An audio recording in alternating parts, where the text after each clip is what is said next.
할렐루야. 오늘도 예배에 나오신 여러분들을 주님의 이름으로 환영하고 축복합니다. 오늘 우리를 향한 하나님의 뜻이라는 제목을 가지고 우리 말씀의 은혜 나누길 원합니다. 오늘 우리가 읽은 이 말씀은 사실 너무나도 유명하고 또 잘 알고 있는 말씀입니다. 항상 기뻐하라, 쉬지 말고 기도하라, 범사에 감사하라. 무언가 좋은 말인 것 같고 멋져 보이는 말들이 가득 담겨져 있죠. 기뻐하라, 기도하라, 감사하라. 그래서 많은 사람들이 이 말씀을 볼 때 어떻게 합니까? 이 말씀을 예쁘게 액자에 넣어서 집의 벽에다가 걸어두기도 하고, 또 나무 위에 새겨진 글씨를 그러한 것에 사서 또 벽에다가 걸어두기도 하고, 요새는 이제 캘리그라피라고 예쁘게 쓰는 손글씨가 있는데 그러한 것을 LED 무드 등에 이렇게 이 말씀을 기록해서 그렇게 분위기를 꾸미는데, 그런데도 많이들 쓰곤 합니다. 실제로 제가 어렸을 때 저희 집 가훈이 바로 이 말씀이었습니다. 그래서 떡하니 나무가 새겨져 있는 그 나무에 새겨진 그것이 벽에 걸려져 있는 것을 늘 바라볼 수가 있었다라는 것이죠. 아무튼 이 말씀이 많은 사람들에게 인기가 있는 말씀, 그리고 담고 싶은 말씀, 갖고 싶은 말씀임을 우리는 알 수 있습니다. 여러분, 그런데 이 말씀을 한번 가만히 또 자세히 살펴보시기 바랍니다. 정말 이 말씀이 여러분 가능하다고 믿어지십니까? 하나님, 어떻게 항상 기뻐할 수 있죠? 내 집값이 떨어지고, 내 건강이 나빠지고, 내 사업이 어려지고, 나에게 어려운 일이 찾아올 때 내가 어떻게 항상 기뻐할 수가 있습니까? 하나님, 어떻게 제가 쉬지 않고 기도할 수 있겠습니까? 잠도 자야 하고, 가족들과 여행도 가야 하고, 재밌는 넷플릭스도 봐야 되고, 운동도 해야 하고, 취미생활과 친구들이랑 뷰가 좋은 카페에 가서 수다도 떨어야 하는데 어떻게 쉬지 않고 기도할 수가 있다라는 것입니까? 하나님, 어떻게 범사에 감사할 수 있나요? 자식이 죽어라고 내 말을 안 듣고, 내 남편이 말을 어찌나 안 듣는지 바가지를 긁어야 하는데 세상에 열받고 화나는 일이 엄청나게 많은데, 슬픈 일이 많은데 어떻게 범사에 감사할 수 있나요? 어떻게 보면 오늘 우리에게 말하는 이 너무나도 유명한 말씀이 한편으로는 우리의 현실을 조금은 무시한 채 막무가내로 우리에게 신앙을 요구하시는 하나님의 모습처럼 들릴 수도 있습니다. 사도 바울은 하나님의 특별한 도우심을 체험한 사도이기 때문에 그러한 말을 할 수 있는 것이고, 우리같이 평범한 사람들에게는 너무나 무거운 말이다라고 생각할 수도 있습니다. 그렇다면 여러분, 바울이 정말 이 말씀을 그냥 인사치레 정도로만 바로 기록했을까요? 아니면 그저 힘내라고 한번 던져주는 그러한 단순한 격려의 말씀이었을까요? 항상 기뻐하라, 쉬지 말고 기도하라, 범사에 감사하라. 사실 바울의 이 말은 바로 진심으로 한 말이었습니다. 실제로 그는 힘들고 어려운 상황 속에서 늘 생활했습니다. 환난과 핍박이 이어지는 그러한 삶이었죠. 빌립보서를 보면 감옥 속에 갇혀서 지내는 시간이 오랫동안 지속되었던 그때에도 사도 바울은 감옥 밖에 있는 사람들에게 오히려 너희를 향해서 기뻐하라 라고 그렇게 말씀합니다. 내가 또 다시 말하노니 너희는 기뻐하라 라고 그렇게 강조하는 이 사도 바울의 모습을 우리가 볼 수 있다는 것이죠. 바울의 말이 그냥 하는 말이 아니라 실제인 것은 바로 그가 감옥에 있을 때 주눅들어하고 우울해하고 힘들어하는 것이 아니라 밤중에 하나님께 기도하고 찬양하며 하나님 앞으로 나아가는, 그가 환난과 고난 중에서도 기뻐한다고 하나님께 외치고 있는 그의 신앙의 모습에서 우리는 이 말이 진심임을 알 수 있다는 것이죠. 또 고린도후서에서는 무엇이라고 기록합니까? 그리스도를 위하여 약한 것과 능욕과 궁핍과 박해와 곤고를 나는 기뻐한다라고 바울은 고백합니다. 왜입니까? 그것은 바로 내가 약한 그때에 주님께서 강하게 하기 때문이라는 것이죠. 내 육신은 비록 약해질 수 있지만 그것이 그리스도를 위한 것이기 때문에 내 안에 계시는 그리스도가 나를 강하게 하신다라는 것이죠. 그렇다면 여러분, 여기서 나오는 이 항상 기뻐하라라고 하는 말은 어떤 의미를 가지고 있습니까? 우리가 이를 악물고 마음을 다잡고 기뻐하기로 다짐한다라고 자기 암시를 걸면 그것이 우리에게 가능한 것일까요? 결코 그렇게는 항상 기뻐할 수 없음을 우리 모두는 잘 알고 있습니다. 글자 그대로만 이것을 받아들인다면 여전히 불가능한 말이라는 것이죠. 그러나 바울이 환난과 핍박 속에서 살아가면서 우리의 상황과 형편을 알고 이 이야기를 했다면 분명히 다른 의미가 담겨져 있다는 것입니다. 사실 이 기쁨은 바로 성령의 열매 중 하나입니다. 우리 갈라디아서 5장 22절 23절 말씀 한번 함께 읽겠습니다. 시작.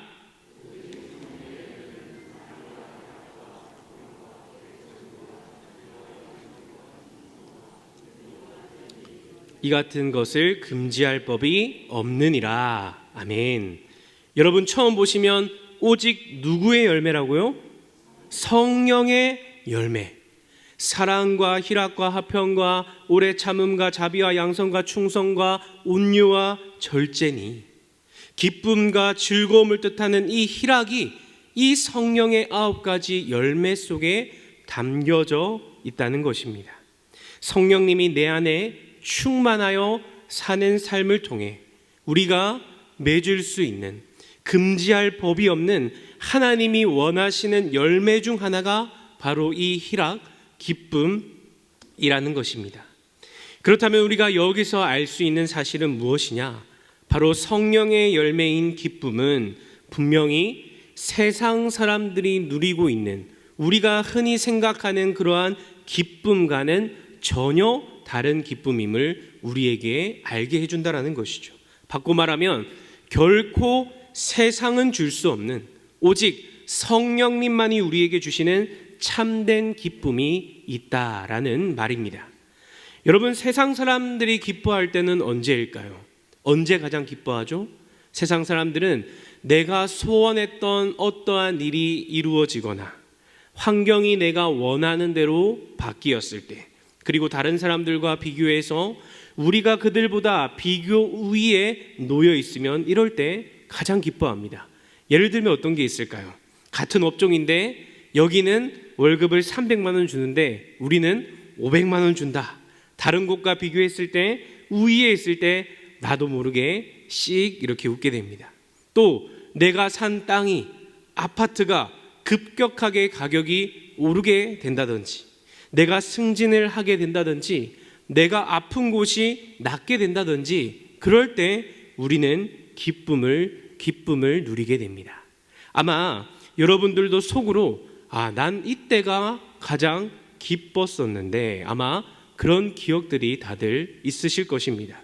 사람은 이렇게 자신이 원하는 어떠한 일이 이루어졌을 때 바로 기뻐한다라는 것이죠. 그러나 여러분, 이 기쁨은 어디에서 오는 기쁨입니까? 바로 세상의 환경에서 오는 기쁨이라는 것이죠. 많은 사람들이 이러한 기쁨이 진짜 나에게 주는 기쁨인 양 그것을 늘 바라고 추구하는 삶을 살아가고 있다는 것입니다. 그러나 우리의 삶 속에 여러분 잘 생각해 보시면 우리가 원하는 대로만 일이 이루어져 가던가요? 좋았던 경제가 지금처럼 나빠질 때가 있고, 건강했던 몸이 언젠가 힘들어질 때가 있고, 건강만큼은 자신했는데 내가 어떻게 할 수 없는 그러한 때가 우리에게 찾아온다라는 것입니다. 그 정도로 세상 사람들이 누리는 기쁨, 환경에 좌지우지되는 기쁨은 바로 상대적인 기쁨이 된다는 것이죠. 그래서 그 결과로 세상의 기쁨은 어떤 결과를 우리에게 허락해 줍니까? 바로 우리를 피곤하게 만들 뿐 아니라 바로 허무하게 만드는 그러한 기쁨, 진짜 기쁨이 아닌 것을 우리에게 보여준다라는 것이죠.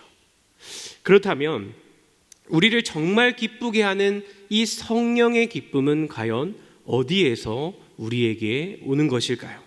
그것은 바로 세상이나 환경에서 오는 것이 아니라 바로 내 마음에 계시는 하나님으로부터, 예수님으로부터, 성령님으로부터 우리가 그 속에 거하게 될 때 우리에게 오게 된다라는 것입니다. 어떠한 환경 속에서도 모든 것을 합력해서 선을 이루어내시는 그런 하나님을 믿는 믿음이 우리에게 있다면 우리는 그 힘들고 어려운 상황 가운데서도 기뻐할 수 있습니다. 얼마 전 담임 목사님이 장례에 갔다가 그곳에 그 유가족들이 찬양에 화음을 넣어서 아름다운 찬양을 했고 그곳이 기쁨과 은혜가 넘치는 그러한 장례식이 되었다, 그러한 말을 한 적이 있습니다.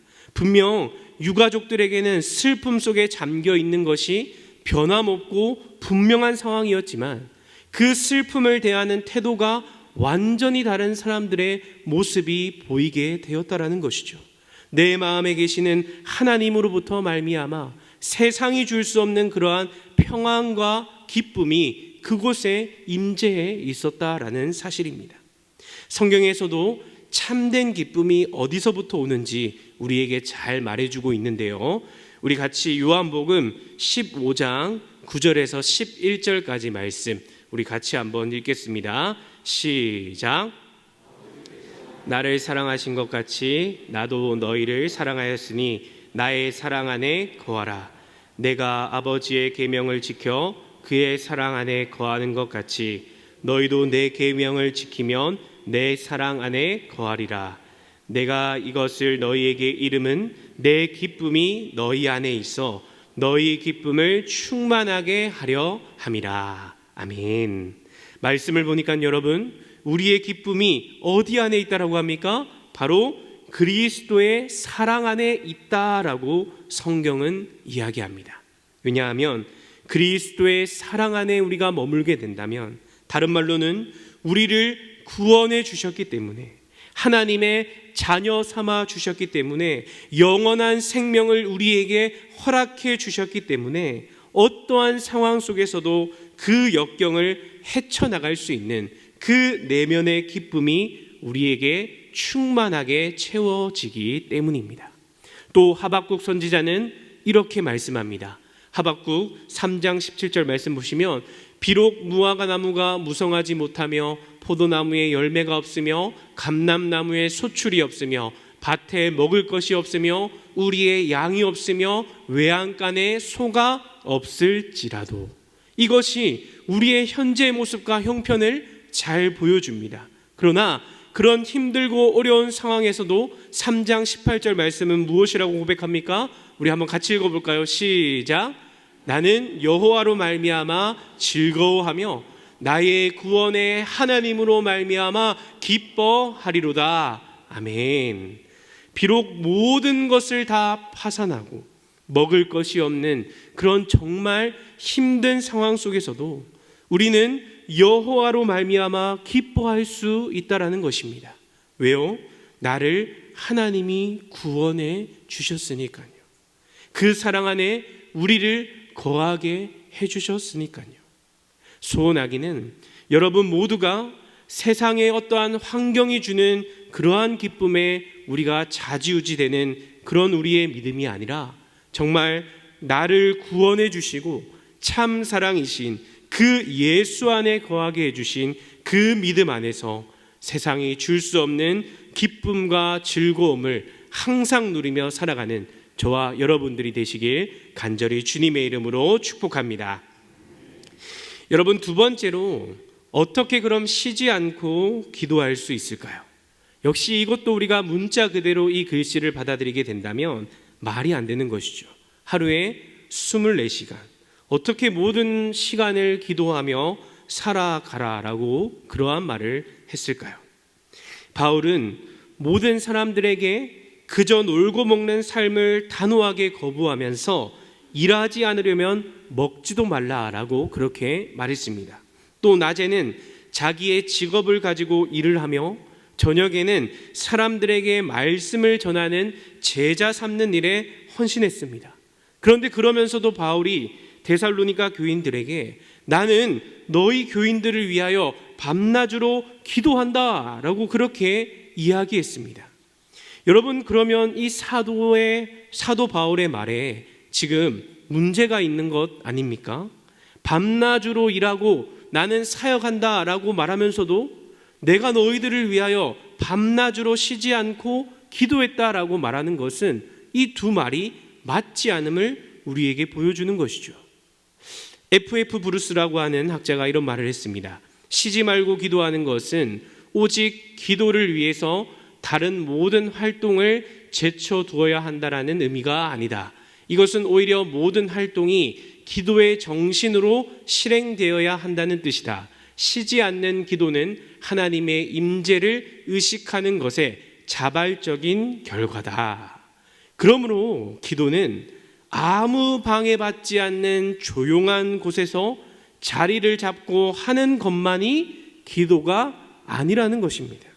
물론 하나님께만 온전히 집중할 수 있는 그러한 공간과 시간이 있다면 물론 그것은 엄청나게 좋은 것이죠.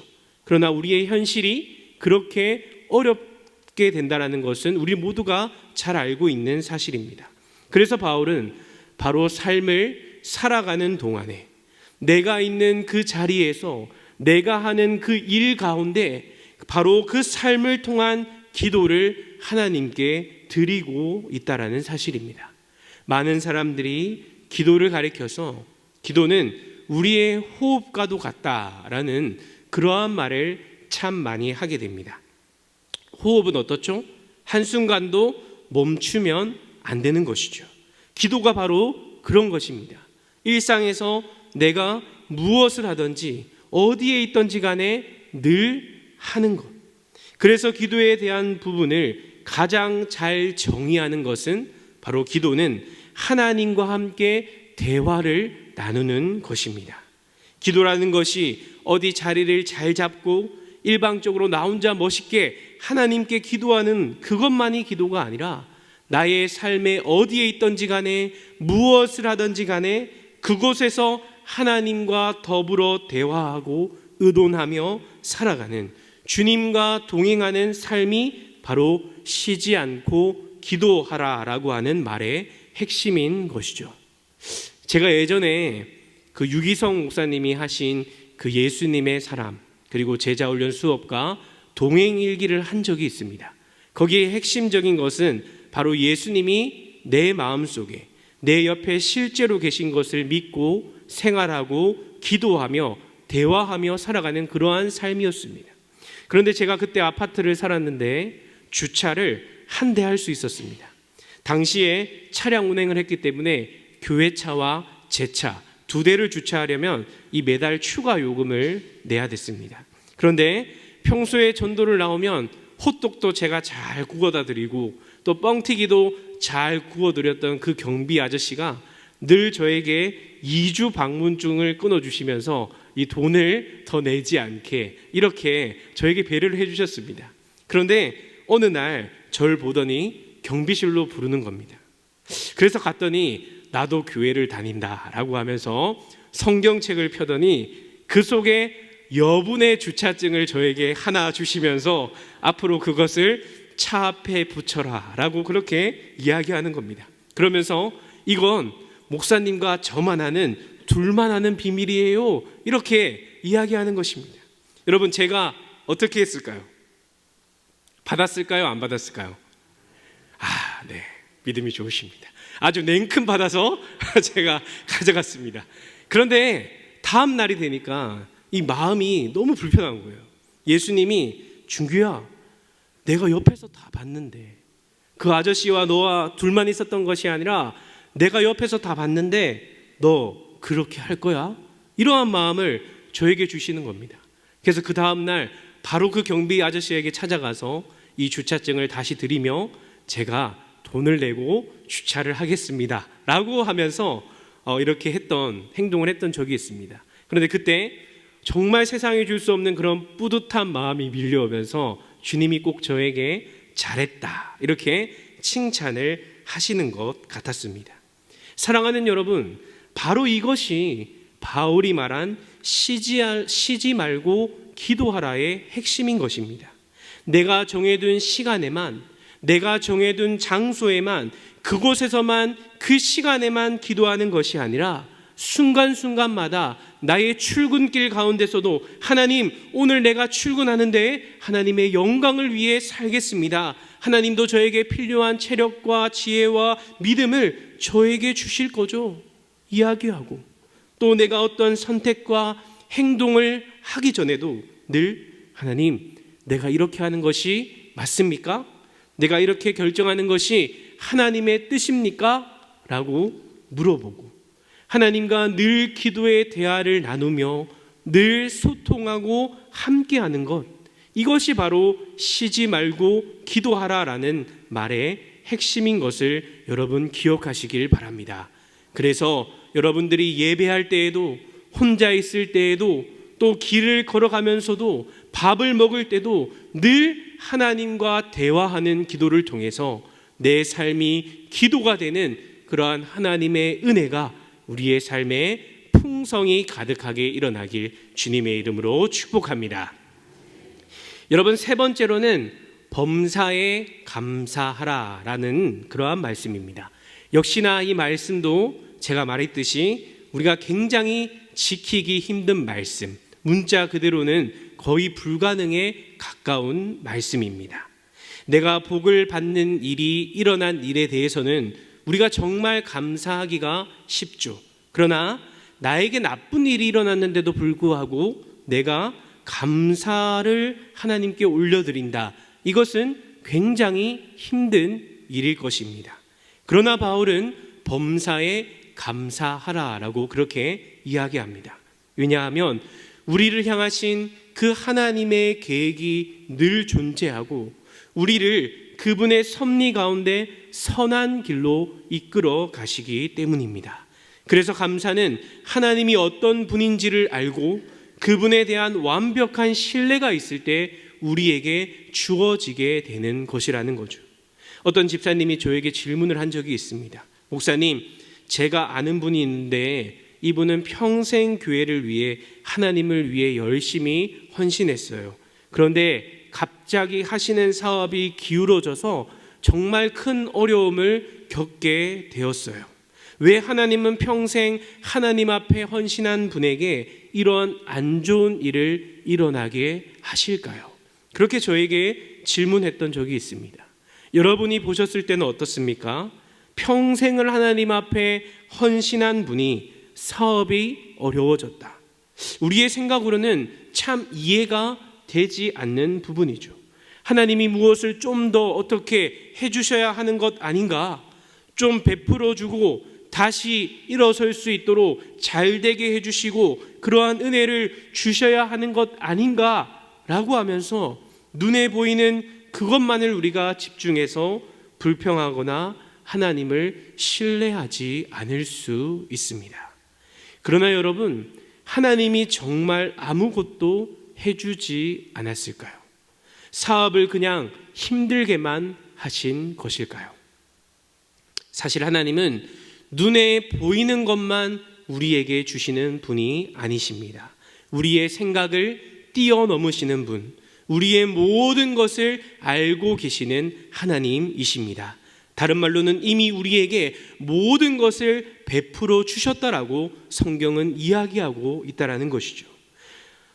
왜냐하면 하나님은 마태복음 30절 말씀에 우리의 머리털까지 다 알고 계시는 하나님이시며, 시편 139편 13절과 16절에서 내가 모태에 있을 때 나의 내장을 지으시며 만드신 분, 내 형질이 이루어지기 전에 이미 나를 보셨으며 정한 날이 하루가 되기도 전에 이미 주의 책에 적어 주셨으며, 에베소서 1장 4절 5절 말씀에 곧 창세전에 그리스도 안에서 우리를 택하사 우리로 사랑 안에서 그 앞에 거룩하고 흠이 없게 하시려고 그 기쁘신 뜻대로 우리를 예정하사 예수 그리스도로 말미암아 자기의 아들들이 되게 하셨으니, 이미 우리에게 한량없는 하나님의 놀라운 은혜를 베풀어 주셨고 오늘도 우리에게 그 은혜를 동일하게 베풀어 주시고 앞으로도 베풀어 주시겠다라고 약속하시는